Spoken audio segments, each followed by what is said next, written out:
What's up, everybody? Happy Sunday. Thanks for joining me for another video. So I posted the video yesterday. It was very well received. Thank y'all.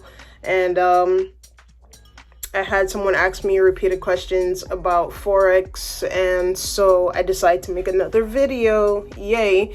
So before we go ahead and jump into the video, please go ahead, hit the subscribe button, comment, like, and share. Now, I decided to go ahead and make this video because the person kept asking me questions that I think I kind of covered yesterday, but I don't know if I covered it, where it was like, you're not gonna necessarily put a ton of money in and get a ton of money out right away, and the whole idea of patience and learning the market, or learning the platform that you choose to use, all that stuff. I don't think that was ever comprehended yesterday, because the person hit me up and they're like, hey, can you teach me how to trade? I said, sure, I could teach you the basics of what I know. And then it went into, all right, cool. So if I put $1,000 into account, can you guarantee that I'm gonna get back $1,000 within at least the next day? And I'm like, what? Like, yeah, you could put $1,000 in. I mean, if you're willing to take a super high risk, of course you'll be able to get that $1,000. However, based on your risk and based on how much money you're trying to lose, then yeah, you'll probably make $1,000, and then the flip side to that is you'll probably blow your account. So, we were going at it for maybe like 15 minutes till it got to a point where I was just like, bro, like, I can't guarantee that you're going to make $1,000 tomorrow. Just that simple. And he's like, yeah, but why trade? Why put money into the account? So you could learn how to trade, so you could compound that. Because if you have $1,000 in there, you have a lot more leverage, or a lot more wiggle room with money to play with, so you can open multiple trades. And, he was just like, I don't get it. So at that point, I think the conversation ended. And I think that's when I started to feel a little bit under the weather, which carried over into today. And I'm just like, ugh, what a day, right? So this video is going to be pretty much a follow-up of yesterday's video with tips on how to be a good trader, an effective trader, I guess an all-around trader. And please do keep in mind that these are my thoughts and comments. If so, if you disagree, agree, whatever it is, it's just my opinion. That's all. So let's go ahead and jump into it. The first one that I have is time. I think every trader needs time. You need time to learn about Forex, learn about the market, play with a couple of peers, figure out what you like with the peers, figure out what session you like to trade, based on, if you're a day person, night person, evening person. Just figure out the type of trader that you are, which overall it takes time. So when I say time, you want to make sure that, you're putting in the time to research trading, whether it's Forex, options, stocks, anything that you're gonna decide that you're gonna jump into. At least put time in to learn it. Get the books. The books that I have so far that's been really good is Forex Trading for Dummies, Forex Trading Currencies for Dummies. Those are actually two different books. One's like, I think 50 pages, and then the other one's like 300, close to like 400 pages. I have Forex Basics. There's another book that I have. There's two other books that I have that are really, I mingle in the books itself. And I sat there and I've read these books at least 3 or 4 times. I've highlighted stuff. If I'm missing some form of information, I go back to it. Now, please do keep in mind that these books are just there to teach you, like the basic of Forex, of trading. So it's not going to necessarily give you any kind of like in-depth strategies or anything like that. But you'll at least have an overview of that. Now, you can also go ahead and say, hey, you know what? I'm going to sign up for like iMarkets Live or any other one of these companies that's going to teach you how to trade. But keep in mind, you still have to put time into learning for you to be able to become an efficient trader. So like I said in the last video, you know, I also joined iMarkets for probably like the first month, and while I was there, the person I signed up under was like, yeah, you know, just go ahead and get like 3 or 4 more people to sign up, because then they would have paid for your membership, and then your membership is now free. And at that point, it turns into, okay, cool. So now I understand how most of these people are also making money, where if you're not making money trading, you're essentially going to be making your money with the amount of people that you sign up, being that you're going to get a residual every time, you know, they renew their subscription. So I noticed that's how a lot of people are making money in the market, and saying, you know, well, oh, I'm a trader. You're a trader, but you really don't have the background, or you're really not efficient with trading, but you're making good money because you're signing up a lot of people onto your pipeline. So take that money, or I would say, you know, go ahead, pull up the free stuff that's available online. There's a bunch of YouTubers that are really good. What's his name? I think it's Jason Grayson. I follow him. There's another gentleman, Jason something. There's a couple of people. I think the trading channel also. If I could find these links, I'll actually go ahead and link them also in the description to the channels that I watched that helped me to become a lot more efficient with trading. And what I did personally was, I didn't watch any of the new videos. I went back to the old videos from when they first started trading, and I would watch those videos to pretty much learn how to trade. So you want to go ahead, put time into learning how to trade. You essentially don't want to just jump in, pay for iMarkets Live or anywhere else, and then not put the time in to learn how to trade, because you're still doing yourself an injustice in not being able to know how to trade, if that makes any sense. You know, so it's kind of like the money that you're going to put into iMarkets, go ahead and put that money into a trading account after you've, you know, gone through reading and watching the videos and taking your notes and doing what you're doing. When you feel as if you are ready for that plunge, that $100 and something, put it in an account. Practice with that account. Try and grow that money that you're going to put in that account, and see how you could actually make it, you know, grow. That's just my recommendation for that. Second, as I stated yesterday, was patience. You want to be patient with it. You're not going to be rich overnight trading any you know, stocks or Forex or whatever it is, because the market, everything controls the market. Right now we're going through what is it that we're going through? God damn it.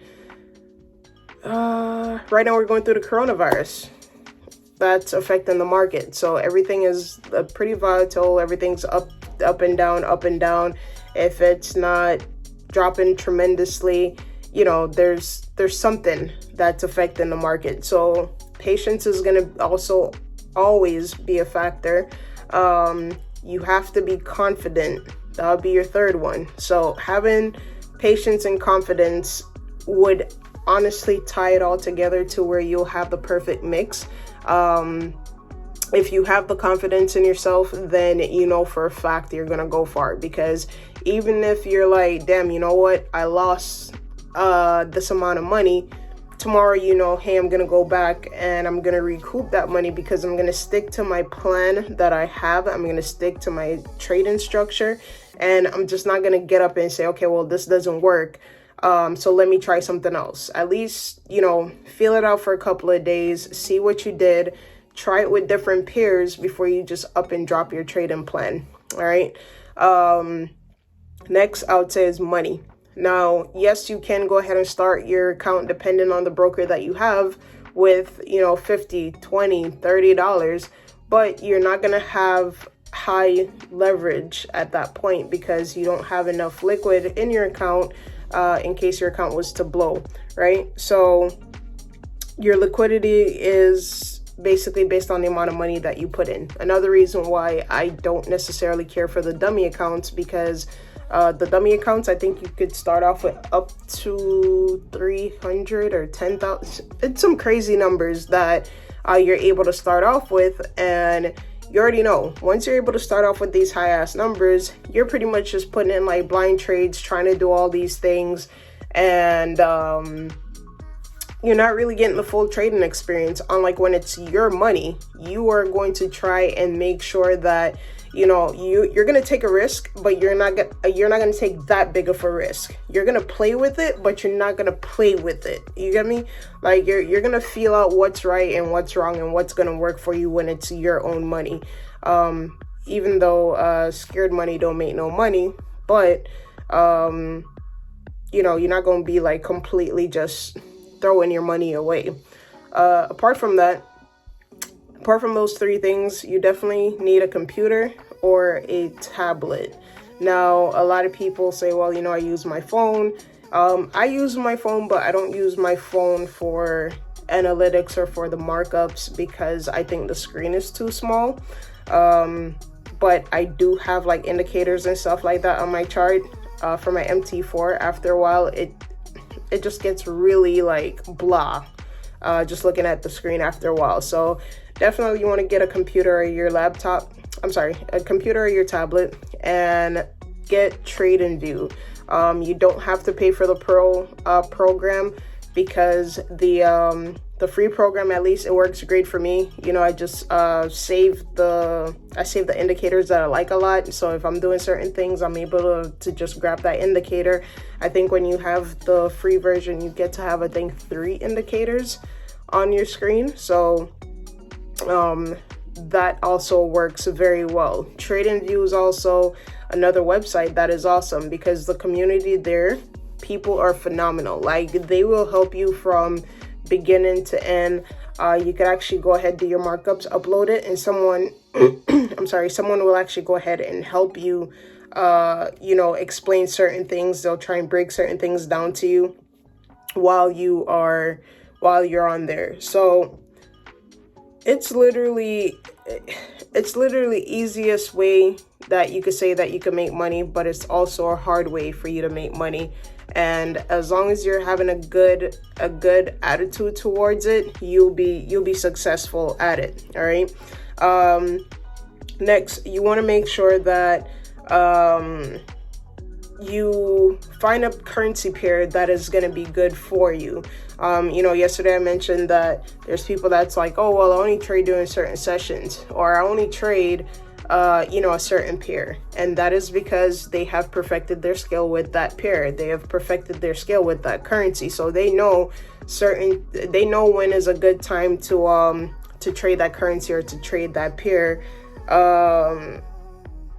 So for example, if you were gonna say that you were gonna trade if you were gonna trade, like, let's say the USD, right? You would want to trade the USD during the New York session or during that overlap, because why? That's when the market is either going to be in your favor for buying or selling, based on the simple fact of a lot more banks are open and there's a lot more there's going to be a lot more in and out of the market with that currency. So in the New York session, you would say, okay, well, the USD and the CAD would be your go-to pairs, right? Let's say you wait until the Sydney session to trade. Then at that point, you're going for the NZD or the AUD. Those that for a fact, okay, so I'm going to trade these currencies in these time frames because these are time frames that work for these currencies. Yeah, you could always trade these currencies at any other time, but the market might not be moving as fast when it comes to trading those currencies outside of those like specific time sessions. Not saying that you still can't get trades during then, but it's just probably not going to be as all right, so you definitely want to find trading sessions that's going to work for you. If it's if the trading sessions are going to overlap, or if it's going to be feasible, then you want to go ahead, jump in and take trade on that lot. Now, my final tip is your lot size and your risk management, right? So your lot sizes, you have micro lots, mini lots, and your standard lots. The standard lots, normally a lot of people trade that when they have like $1,000 or more in the account. So that's like $1 per pip. If you do the mini lot, I think that's 0.10 cents, I want to say, per pip. And then I think it's micro is 10 cents. I'm gonna put all that down there, but you want to make sure, because it's gonna be 0.01, and then there's the, what is it, the 0.10, and then 1.0. So micro and mini lot is where I'd suggest that you pretty much hang out at just to start off trading, based on how much money you're going to put in your account, based on how much you plan to leverage your account. Remember, you don't want to leverage too much to start off. So even if you say that you're going to do like a 1 to 200 leverage, that's pretty good, because then you're not going to lose a lot of money. The higher your leverage, then you might end up blowing your account a lot faster. Your risk management, right? So hypothetically, let's say you caught 60 pips. You want to do 50 times the amount of pips. Then that's going to basically tell you how much pips for your stop loss you would have had to put in if you were to take a L on the trade. And then at that point, you got to say, okay, well, is this a feasible trade for me to go ahead and jump in on? Because if I am in a buy and I said, okay, cool, I'm gonna make 90 pips, but my stop loss is 50, depending on how the market decides to go, and depending on how much you were risking, then you want to make sure that you have a pretty good risk management. Normally, I only want to risk about 2% of my account and nothing more. So if I'm gaining, then at that point, hats off, everything. I'm literally going balls in.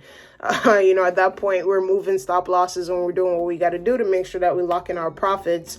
But if it's a trade where it's going left, then you gotta pretty much, some trades you gotta let it sit.